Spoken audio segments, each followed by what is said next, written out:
Good morning. It is indeed a privilege for me to be speaking at the National Procurement and Supply Conference. Good morning, Honourable Minister, Minister of Finance, to the chairpersons of this conference, distinguished speakers and distinguished guests. I was really quite captured by your theme, reimagining procurement and supply for sustainable development and economic resilience, and asked to speak on this topic of procurement of innovation to reduce dependency and build local capacity. If there was to be a subtitle to this course, it will be Buying Something That Does Not Yet Exist. Let me kick off by just providing some context then to innovation in Africa.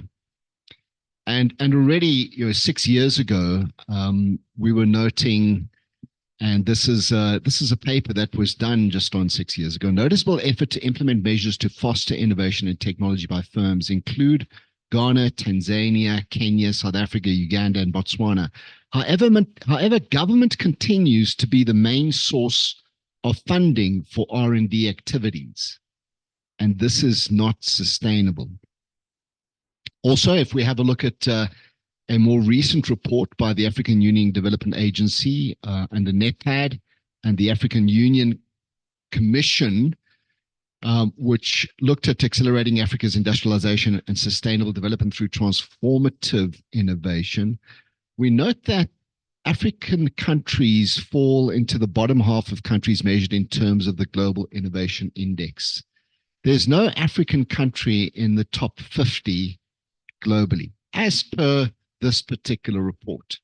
We can see that Mauritius and South Africa just make it into the top 60, and Ghana just makes it into the top 100, with Kenya at 100. Now, there may be many arguments that we could have around why this is or isn't suitable, but let me just share with you another important context. The percentage of GDP that is allocated to government R&D in many African countries lags far behind leading innovation economies such as Finland, Denmark, and China. And if we have a look at the percentage of GDP that Finland, for example, are spending on research and development, it's close to 3% of their GDP in Finland, 2.81% in Denmark. China, with its massive economy, is spending 2.43% of its GDP on R&D. And I'd like you to just bear in mind this figure that we have Ghana in 2022, the percentage was 0.04%. So, and this is percent of GDP. Government research and development expenditure in Ghana was 0.04% in 2022.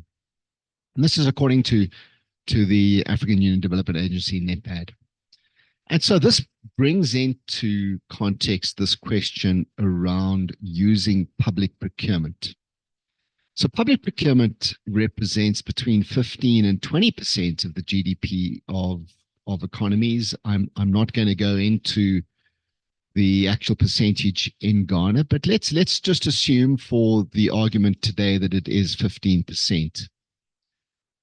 In 2020, the OECD said the next step is to lift the procurement function from an administrative to a more strategic government instrument, with public procurement representing on average between 15% and 20% of GDP. Governments have an opportunity to direct this public spending to respond to shortcomings in the economy and society.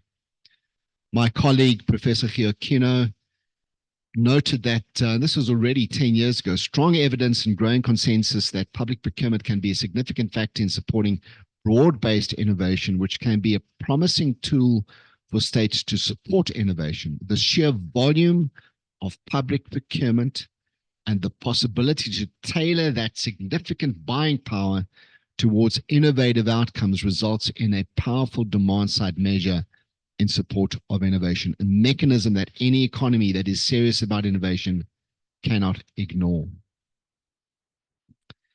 And so in the recommendation from the Council on Public Procurement at the OECD stated very, very clearly that used strategically, public procurement can make economies more productive, public sectors more efficient, and societies and economies more inclusive, and institutions more trusted. Well-designed public procurement systems can also contribute to achieving pressing policy goals such as environment protection, innovation, job creation, and the development of small and medium enterprises.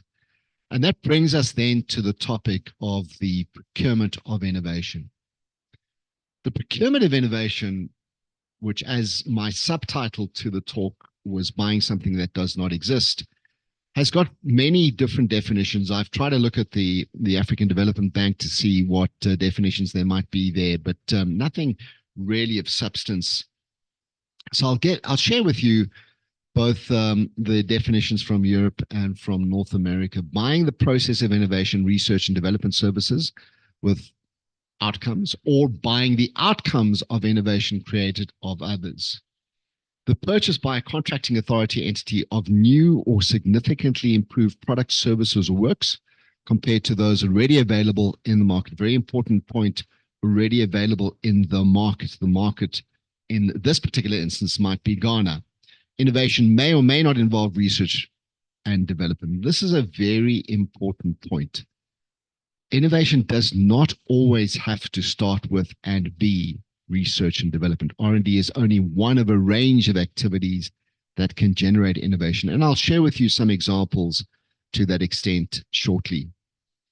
Innovation procurement is described in North America as innovation procurement as the purchase of solutions that do not exist in the market or need to be adapted or improved to meet specified needs and create value for users and the procuring organization. That's Ontario Center of Innovation in Canada. And then more recently, we've seen in the US a very big focus on allowing agencies to procure innovative solutions more rapidly and flexibly bypassing some traditional procurement regulations. And they've got two methods there, CSOs and OTAs. We're not going to go into those now, but just to remark on the need to procure these innovative solutions rapidly and flexibly, bypassing some traditional procurement regulations. And we see in many countries around the world that they have started to put some targets together to say, let's acknowledge that we are spending X amount on procurement in our economy. Why don't we set aside, why don't we provide ourselves a target to say, let's spend at least a percentage of that public procurement expenditure on innovation.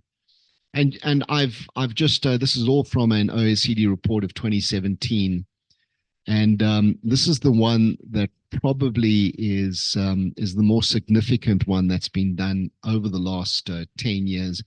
Belgium has quantified its 3% target for procurement for innovation. Finland is looking at a target of 5%. France, 2% of public procurement volume. Korea, and please note this one, very significant. I'll share with you the achievements in the Korean economy.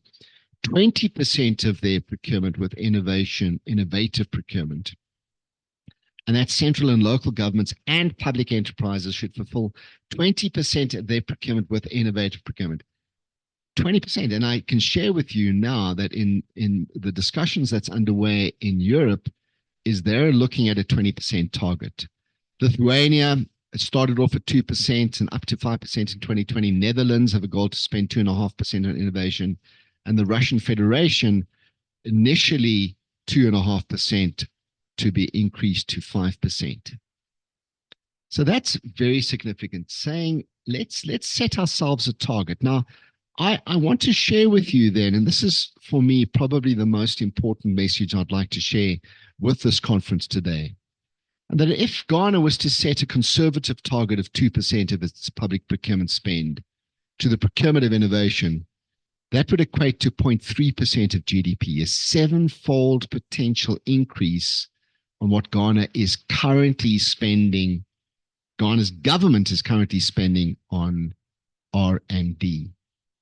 That is significant, right? So we could be moving our innovation in the country up multiple fold, potentially sevenfold, based on the 2022 study that was done on R&D in Ghana. So that's based on a 15% assumption on public procurement spend.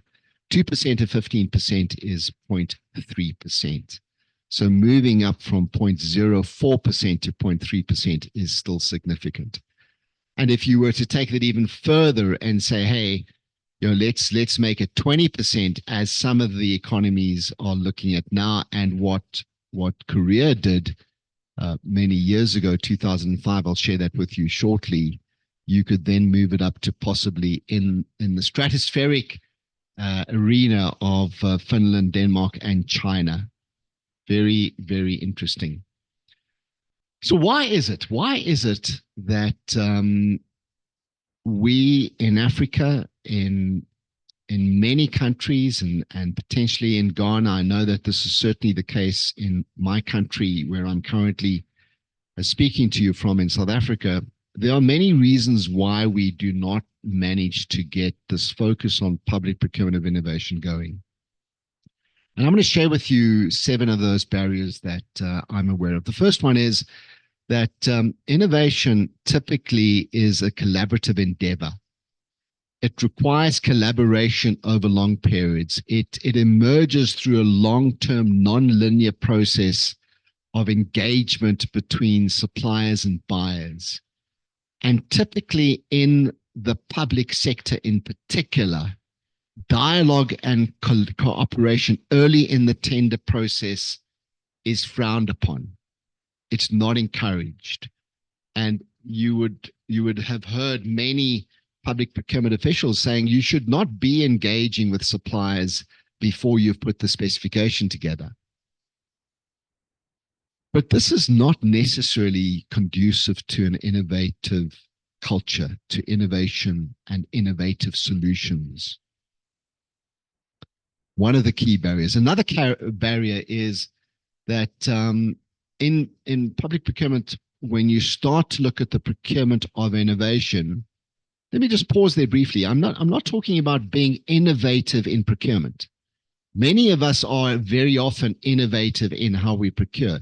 This is procuring innovation, buying something that does not yet exist. And to do that, very often, we need to be looking at outcomes and variance. And public sector entities in particular are not that comfortable with saying, hey, we're looking for a solution, but give us other variants on what you might be proposing. It becomes very difficult very often to evaluate that and to decide which of the variants that have been proposed you're going to now take forward. But it's critical in an innovation culture. It entails risk. Risk and innovation go hand in hand. An innovation culture thrives on inspiration, creativity, collaboration, problem solving, risk taking. It enables us to pursue ideas and learn from taking risks and making mistakes. The exact opposite to what many of us are familiar with in public procurement. Very difficult for startup companies to get involved in this process if we approach innovation in an absolutely cannot be risk manner in which we're going to buy. The other big one is the whole shift towards what is termed functional specifications, sometimes output specifications or performance specifications, as opposed to technical specifications. The supply chain people, the procurement people are very comfortable with putting together very specific technical specifications. And when you start talking about a functional specification, it becomes quite difficult. And you can see here in a more recent report by Charles Edquist and Theo Kino, they speak there about functional specifications. Very, very important. Functional procurement based on functional specifications. And that move towards that is often quite difficult. And then some work that I've been doing wrapped up a handbook recently. Different methods are needed. We cannot use the traditional procurement methods to procure innovation. It's very often described as one of the hindrances to the procurement of innovation, the typical methods that we have. And I've identified over 40 procurement of innovation methods that have been adopted worldwide. And but there are certainly what we term innovation-friendly procurement methods, but these two are not easily accepted by many procurement professionals, such as two-stage procurement, where you would go out with a draft specification and then you update the specification based on the proposal you receive in the first stage, and then issue an updated specification for the second stage. The very widely accepted method called competitive dialogue that allows for dialogue. This is a public procurement method accepted globally, allows for dialogue in a structured way, transparent way with suppliers before you put the specification together. Seldom used in Africa. The second last one is that we do not in the public sector easily encourage unsolicited offers or unsolicited bids. Unsolicited offers is effectively where you get a proposal that you didn't ask for. So you're sitting there in your procurement office and someone comes to you and provides you with a proposal, but you didn't ask for that proposal. And very interesting to look at in historically how unsolicited proposals have been absolutely fundamental and instrumental in innovation. The airline industry in this world was started with an unsolicited proposal. And lovely to look at that case study and what happened and could have happened and did eventually happen. But public procurement people are typically not comfortable with that. And then the first one is probably the more difficult one, is that of the culture shift that's needed.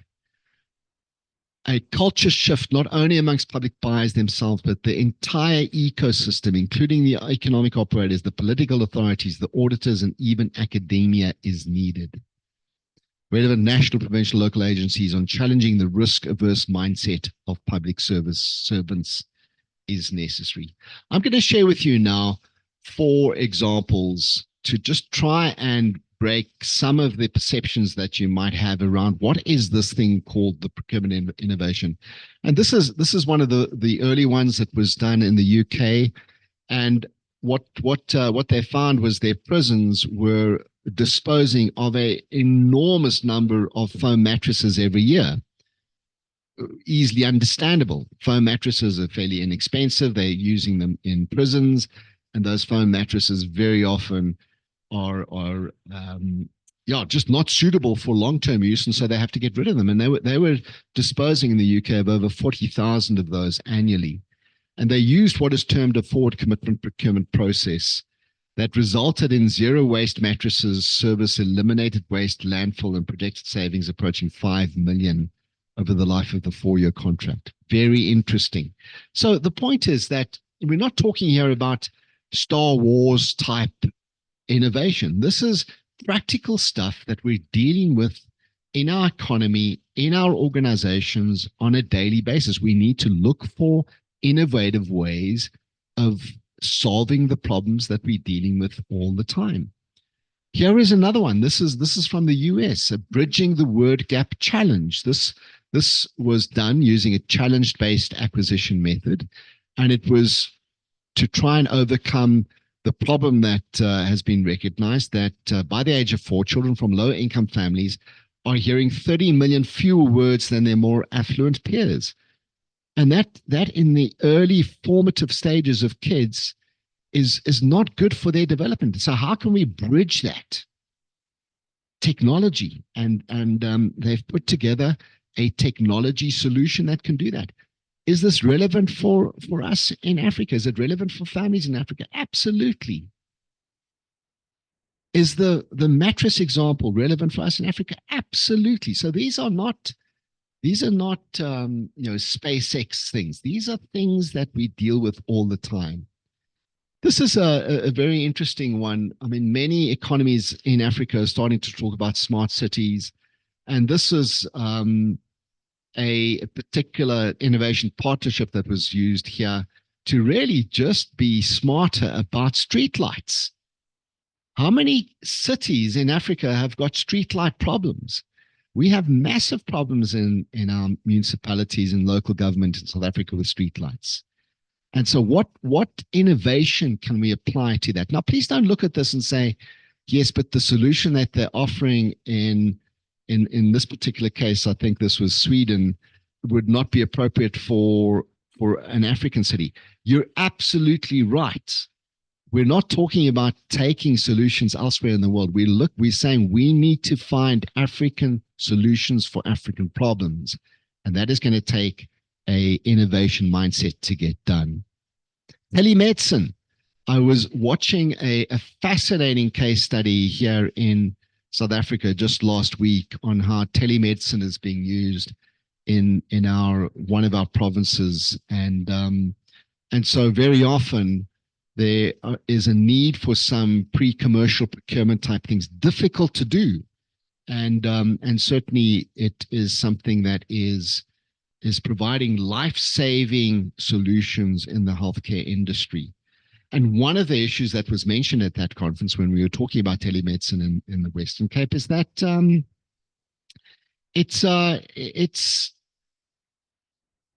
difficult to buy. They found it extremely frustrating to try and purchase the solutions that they were looking for in order to get that done. Let me just share with you now, and I've only got one country level case study to share with you, and then I'm going to just close off with a couple of benefits. So I mentioned Korea early, where they have set a target of 20% of the public procurement spend should be on innovation. And just have a look in 2005. So this is a good 20 years now that Korea can look back and say 20 years ago, they revised their policy around procurement spend. And that more or less is when that 20% came in. But have a look at the 2004 figure there. Public procurement of SME new technology products was just over 5,000 public procurement of SME new technology products. Just over 5,000. In 2009, 5 years later, it's over 20,000. That is very significant. Very, very significant.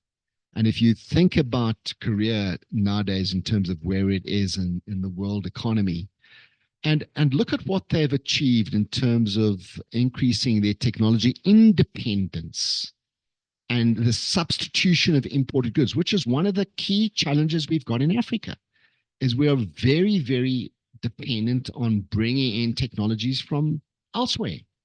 And they manage there, you can have a look, technology independence from 54.9% to 86.9%. That is a very significant 30%. Is that right? 30%? 30% improvement? The substitution of imported goods increased by 490 million. Very, very significant. And so my key message to the delegates and to the conference is we need to look very seriously at how we bring in the procurement of innovation and leverage the public procurement's expenditure that government is spending every year to achieve this and to grow the economy and reduce our independence, reduce our dependence on technology, and bringing in goods from international markets. Just in summary, key benefits and opportunities: economic growth and competitiveness. It stimulates local firms to innovate, develop new products and scale technologies. It encourages high-value domestic manufacturing and service sectors. It drives GDP growth. It encourages procurement of sustainable solutions. Very, very important, the link between procurement of innovation and the green economy, green procurement, circular economy. And then in Mariana Mazzucato is well known, and she's incredibly active at the moment globally.